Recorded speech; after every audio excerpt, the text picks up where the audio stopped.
Okay, it's a hard sparring day and you arrive fired up and ready to go. But have you ever stopped and considered how hard is too hard for those rounds that are gonna get you prepped for your upcoming fight? Last week, I celebrated my 40th birthday, big 4-0, and as a thank you to everybody on the channel, I decided to do 40% off all my Strike Ready courses, except that offer expires today. Last chance to jump on it. Make sure you get that savings if you want to improve your offense, your defense, or your takedowns. There's a course for each of those. Now, hard sparring. I've done my fair share of hard rounds, and we'll touch on what I consider hard rounds, what I've gone through, but where I now draw the line. When I go, this is too hard, this is stupid, and ultimately I'm not getting paid for these crazy rounds, which are really quite damaging, right? Not so much below the shoulders, but when we're talking about that head, that's the primary concern. And we're gonna look through some clips as well, because the more I watch stuff online, the more I see people posting their Instagram clips or things on YouTube, I just roll my eyes. I'm like, who's letting this happen? But before we get to that, let's touch on what it was like for me doing hard rounds. Well, some of the hardest rounds I ever remember doing were with my brother Aaron, who now corners me. Now, we always had that ability to pull shots, but I remember still being in there and sometimes just boom, boom, boom, boom, throwing back and forward. And the difference, which I will touch on a little further in this episode, is we knew when to draw back, even though we were going crazy hard, and brothers do tend to do that. But then throughout the years, I would start sparring with some guys who occasionally would do this stupid thing. I hate it. I hate it, where they're kind of like, and then try to take your head off and then back to light. And those are the guys who would frustrate me. And then the rounds would end up getting pretty darn hard. Because I'm like, what are you doing? Let's either go hard or let's not go hard. But that I did find frustrating. Then when I started doing more rounds in boxing, when I went, okay, I want to improve my hands, and I started boxing with boxers, guys who strictly did those hand rounds and were prepping for a pro career or were in the middle of a pro career, those rounds were essentially, I show up, I say, how hard do you want to spar? And the coach goes, it's a fight. Just get in there, try to knock them out. Well, I never did that. I never tried to knock anybody out, but still, those are some of the hardest rounds that I've done before. But fortunately, the kicks are removed, so it's a little bit safer. But the very first clip that I want to touch on is one of Takaru. Takaru was sparring with somebody. He lands the boom, the big overhand, and then follows up with a second shot. Why is this too hard? Well, first of all, that initial overhand was thrown with bad intention. He wasn't trying to pull it. But the concern for me is the second shot. That is when sparring gets too hard. When you visibly see somebody, boom, not defending themselves anymore, you know you're gonna land the next shot, and you still decide to follow up, that is a no-go for me. That is for fights and fights only. When you see somebody compromised to the head, maybe not to the leg or to the body, but if you see them compromised to the head, you stop.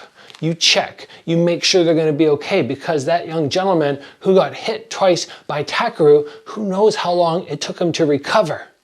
But I can guarantee you one thing, he would have recovered a lot faster if it had just been the initial shot that hit him, and then Takaru went, no, okay, I'm gonna give him a second and check on him. Again, when we're throwing that second shot after somebody's hurt, that, in my opinion, is way too hard. The next time the sparring, in my opinion, is getting ridiculous is when people start scoring knockdowns and nobody says, oh, let's stop.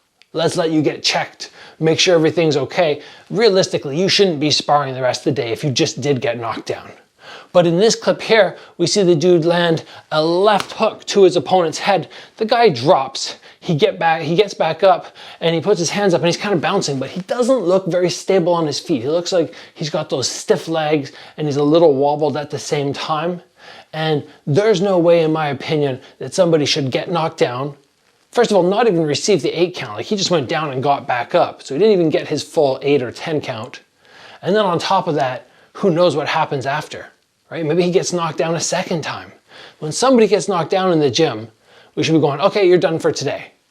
Yes, ego does not want to let you do that, but of course you should be done for the day. So if you think that that is okay, I go, no, it's not okay, and that is too hard. Here's another time that I want you to think about when hard sparring is, again, just ridiculous. Why is it happening?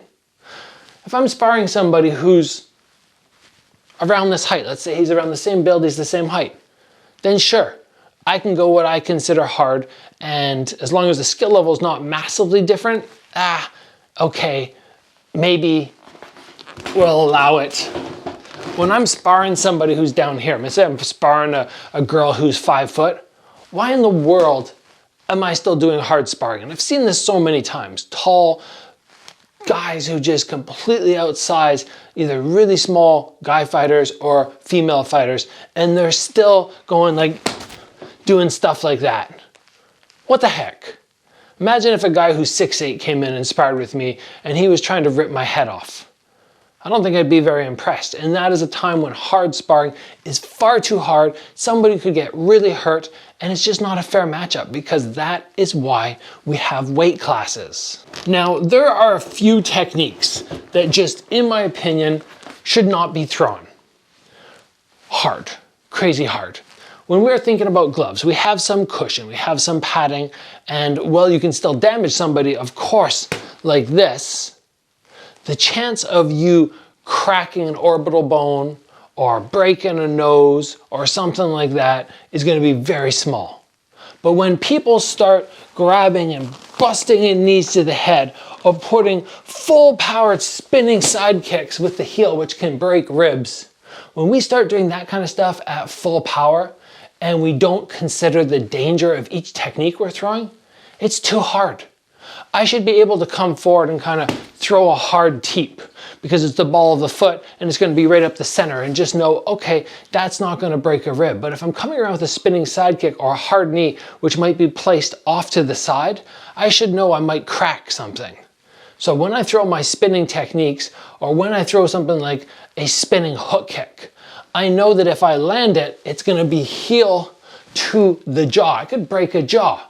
Very different than throwing this. So you pull the techniques a little bit more that are going to be that much more dangerous. If you're not doing that, those hard sparring rounds are getting ridiculously dangerous, and they should, again, not be happening. The main thing everybody should be considering is, do I need to do hard rounds? Some people say no, some people say yes. I'm somebody in between who kind of goes, okay, I want to do them even though I hate doing them because I know how dangerous they are, but in terms of building confidence for a fight, I'll say yes. But do I want to go in and knock somebody down? Do I want to go in and get knocked down in prep for a fight? Absolutely not. I think in my whole career, the number of times I've knocked people down in sparring sessions is like, it's on one hand. And it was so accidental. Like I step in, I throw a jab, and they happen to throw their head forward and I put them down. Or, you know, somebody leans way down sideways to slip a punch and I was just faking and they kind of throw their head into my foot. Very, very bad. I felt very bad. And as soon as they go down, I'm like, oh gosh, and I run over and I'm not getting back up to spar with them again. Not gonna happen, right? I'm like, no, we're on a break, we're on a pause. That needs to be something you guys are thinking about, because it's not always going to be the person who just got hurt who's going to be protecting themselves, again, because of ego. And if you don't have a coach who's looking out for people, he might not be doing that either.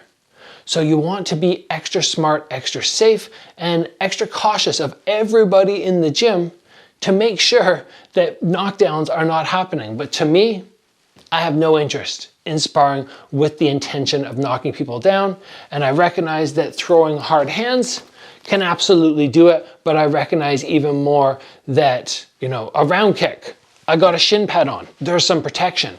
A knee to the head, no, there's no protection unless you're wearing knee pads, which I do now anyway.